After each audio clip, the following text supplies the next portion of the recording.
truly honored to join you all today in this event. It is hard for me to imagine that an event like this one would have taken place before the attempted coup, and where me, a Rohingya, and my organization WPN are invited. So I thank the organizers and member states for this event. I hope this speaks to the greater unity of the Burmese pro-democracy movement and how much more inclusive women's space can be and should be. I believe that by practicing this inclusivity, the pro-democracy movement and leadership will send a stronger message for Burma's human rights and democracy to the world. This is essential today, especially when Burma needs all the international attention it can get. As I speak, the military is committing more war crimes and crimes against humanity across the country, and further endangering ethnic and religious minorities, including Rohingya, with heightened risks of genocide. In prisons and areas of armed conflict, the military is targeting many more women and girls with brutal sexual violence. Burma's human rights and humanitarian catastrophe will continue to deteriorate unless we see a radical transformations in what we and international community do. In this context, the digital platform can help the pro-democracy movement to be more inclusive. These platforms can help democratize barriers of entry, making it easier for more women and marginalized community to do human rights advocacy. We are already seeing this happening today. The women activists are using digital platform to organize and lead protests and campaign and other ways to promote democratic values, as you see in the videos earlier. My organization's Women Peace Network and other CSOs rely on digital platform for these purposes, from reporting and documenting atrocities, amplifying voices from the ground, and providing online human rights trainings, to doing social media campaign and panel discussions on them. And WPN also rely on digital platform for communication purposes. We depend on these to consult with our diverse network on the ground, from young women activists and IDPs in Burma to Rohingya refugees in South and Southeast Asian countries. However, as was described earlier by Yadina, these digital platforms can be dangerous for women offline and online. Offline, women in Burma can be arbitrarily arrested and detained, raped, or murdered by the military for engaging with pro-democracy movement online.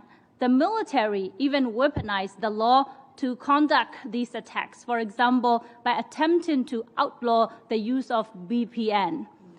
We have seen these kind of attacks before the attempted coup, when users criticizing the military on Facebook were arrested.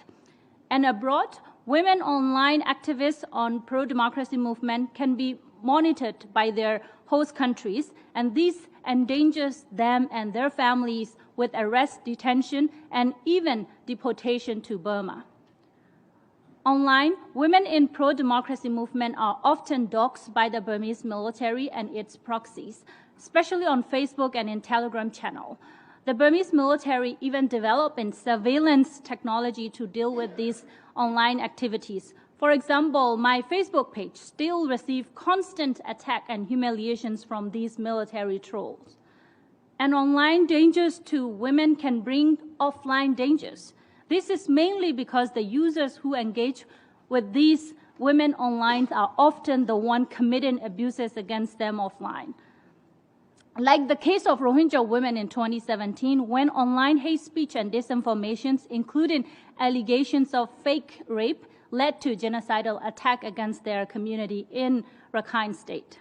Therefore, for women, HRDs, and CSOs to avoid these dangers, there is a need to be a strategy to support them holistically. Offline, the international community must ensure the safety and protections of these women, especially for women in Burma. Governments must take robust actions to hold the Burmese military accountable. For women in exile, countries must ensure them access to asylum, cross-border aid, instead of arrest, detention, and deportation. Donors must also provide them with financial and material assistance.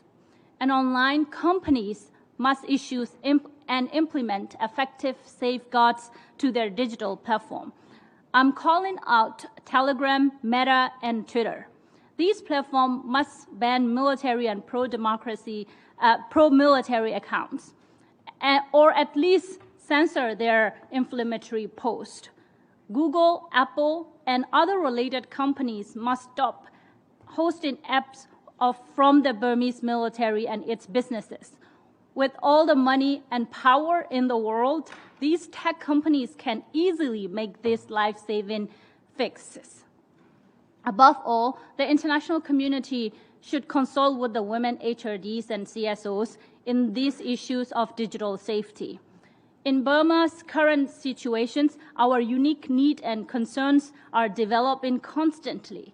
So these international entities can, for example, create a task force to specifically address the issue of digital security in Burma, or at least on human rights issues. On this note, I am very unfortunate that it is very unfortunate that the Twitter human rights team, which I was often in contact with, was abolished following Elon Musk's takeover. These remind me of my challenges with Facebook when the platform wouldn't effectively deal with the abusive posts that I would report. So to conclude, for women in the pro-democracy movement and human rights defenders and CSO to safely and effectively use digital platform, the international community must help address the online and offline risks and obstacles that they face. I thank you for your time once again for these opportunities, and I look forward to your question. Thank you.